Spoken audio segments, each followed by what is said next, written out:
இன்றைக்கி வீடியோவில் சத்தான ராகி லட்டு எப்படி செய்கிறதுன்றதை பார்ப்போம்.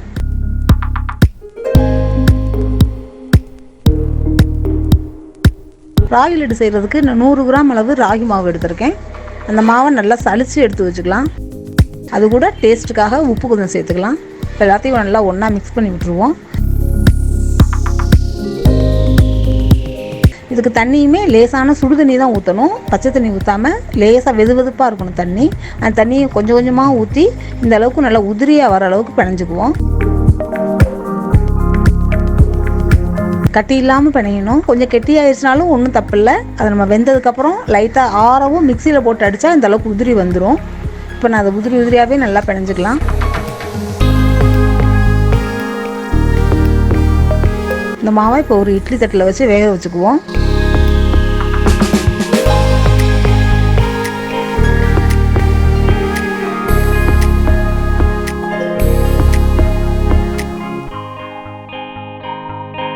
இதை அப்படியே ஒரு இட்லி பாத்திரத்தில் வச்சு வேக வைப்போம்.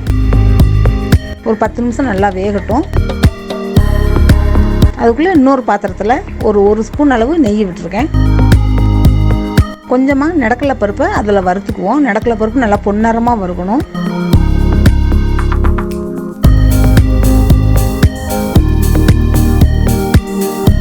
பொன்னிறமாக வறுத்து இதை எடுத்து வச்சுக்கலாம். அதே இது இன்னொரு ஸ்பூன் நெய் விட்டுட்டு தேங்காய் துருவலை ஒரு கப் எடுத்துருக்கேன். அந்த தேங்காய் துருவலையும் இப்போ நல்லா பொன்னிறமாக வறுத்துக்குவோம். தேங்காய் பூ வறுக்காமையும் போடலாம். வறுக்காமல் போட்டோம்னா சாயந்தரம் வரைக்கும் சாப்பிட முடியாது, சீக்கிரம் கெட்டு போயிடும். அதுக்காக தான் இப்போ தேங்காய் துருவலையுமே நல்லா வறுத்துருக்கோம். தீயை விடாமல் மட்டும் வறுத்துக்கலாம்.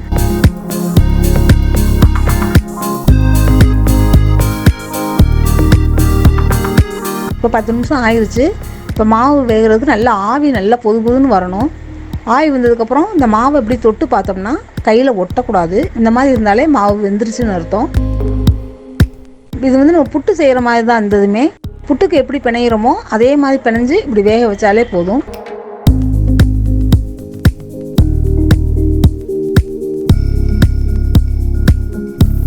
இதோட நான் ஒரு 2 ஏலக்காவை தூள் பண்ணி சேர்த்துருக்கேன். அது கூட இப்போ பொரிச்சு வச்ச நிலக்கடலை பருப்பையும் சேர்த்துக்குவோம். இந்த தேங்காய் துருவலையும் இதோட சேர்த்துருவோம். எல்லாத்தையும் நல்லா ஒன்றா மிக்ஸ் பண்ணி விட்டுருங்க.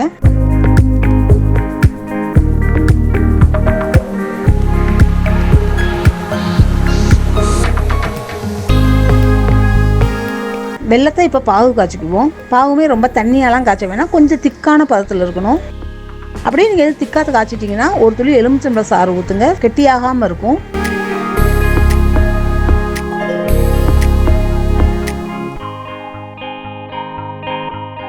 இப்போ இந்த வெள்ளைப்பாவுமே நல்லா ஆறட்டும். இந்த மாவும் நல்லா ஆறி இருக்கணும். ஆறுனதுக்கப்புறம் அதை கொஞ்சம் கொஞ்சமாக ஊற்றி நல்லா கிளறிக்குவோம். இப்போ வெள்ளைப்பாவு மட்டும் நல்லா ஆறுனதுக்கப்புறம் தான் ஊற்றணும்.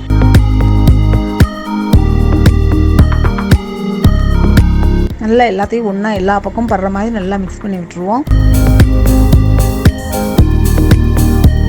இப்போ டேஸ்ட்டுக்காக ஒரு ஸ்பூன் நெய் ஊற்றிக்கலாம்.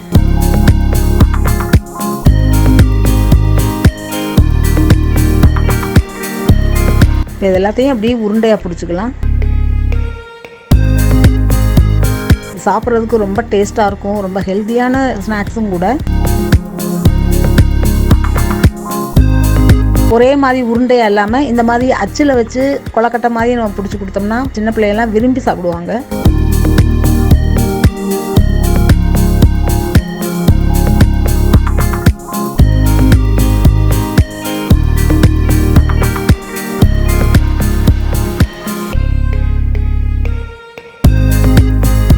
ரொம்ப சத்தான இந்த ராகி லட்டுவை நீங்களும் ட்ரை பண்ணி பாருங்கள். எப்படி இருக்குன்னு சொல்லுங்கள்.